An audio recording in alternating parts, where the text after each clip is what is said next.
Welcome to today's video. Before beginning, please read the trade disclaimer. Please understand that this is not financial advice, just my commentary and opinion. Hello everyone. So welcome to the next set of chart patterns. And so what we're going to be doing is looking at a more rectangular patterns. Okay. So the first pattern we're going to be looking at is the bullish rectangle pattern. And as for this particular pattern, what we would do is we would draw this on a chart based parallel to each other, basically having an upper border and a lower border. Okay, and when we would draw this, the pattern would be the same in terms of the line placement, even for a bearish rectangle pattern also.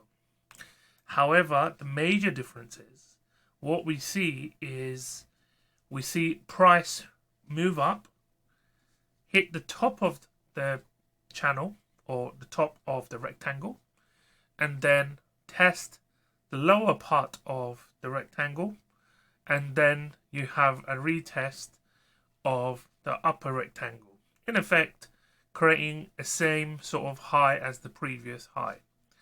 And then you get another push down, potentially, where we then hit the lower part of the rectangle, and in effect creating two lows that are equal.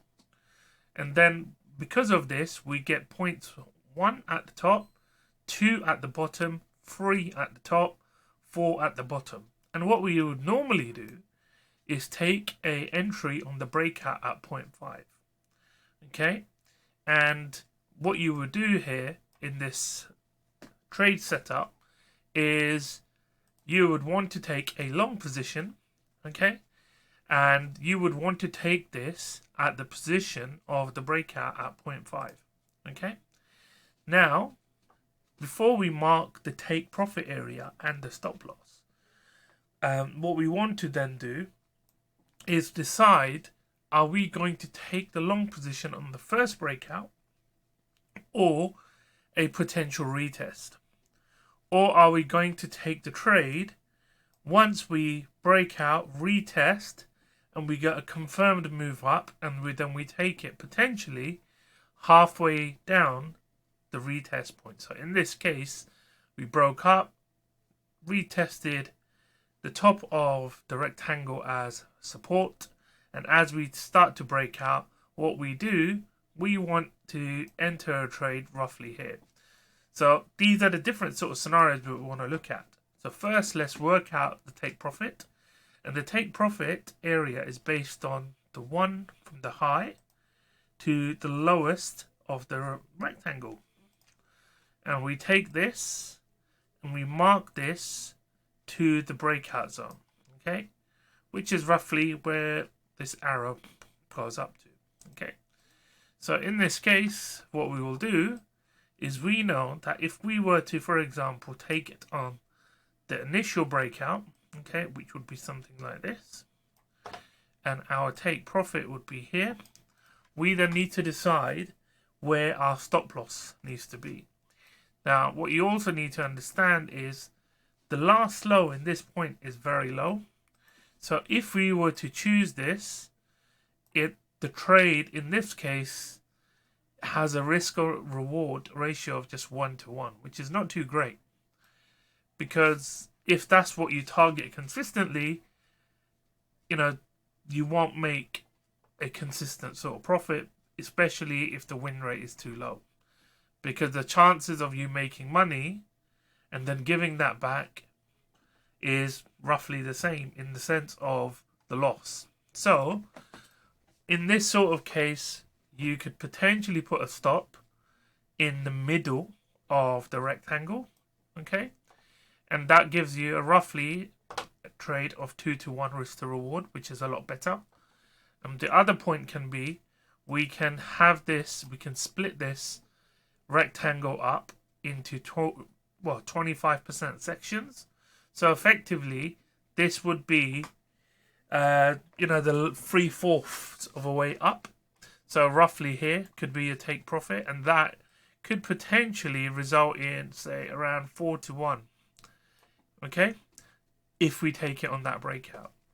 Then the other option we have is if we take the trade after a confirmed breakout, say over here. Okay, so we come down, we test, we take it on that confirmed breakout, we drop the TP down to the top of the take profit area measured based on the height. Now again, you can choose to put the stop loss based on this low, which is the test of the top of the rectangle, because your entry would be here. And if price does tend to go straight up, that would be a very good trade, you know, with almost 5 to 1 risk to reward. You could also potentially have it at this point here, which would be the 3/4 way up, and you'll still get a 2.5 to 1. So that's how I would look at this. There are riskier ways to play this, and the riskier ways that other people may do this is if they see a 1, 2, 3, 4 bounce, they may enter over here, and their take profit at that point can be at the high. Okay, and what this usually means, the trade becomes riskier, and their stop loss can be, you know, 25% of that width below. Yeah, so effectively breaking it down into 5 points, and then you may get a, you know, massively high rewarding trade.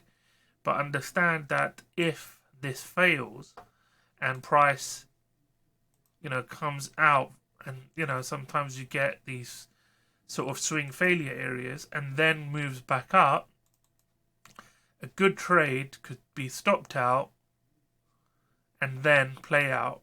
So you have to take that into consideration, and your stop loss should have that as part of the setup. Okay, so in the same video, because the pattern is literally the same, we're also now going to go through the bearish rectangle. Okay, so the bearish rectangle in this case is as per, and basically it's the same highs and the lows.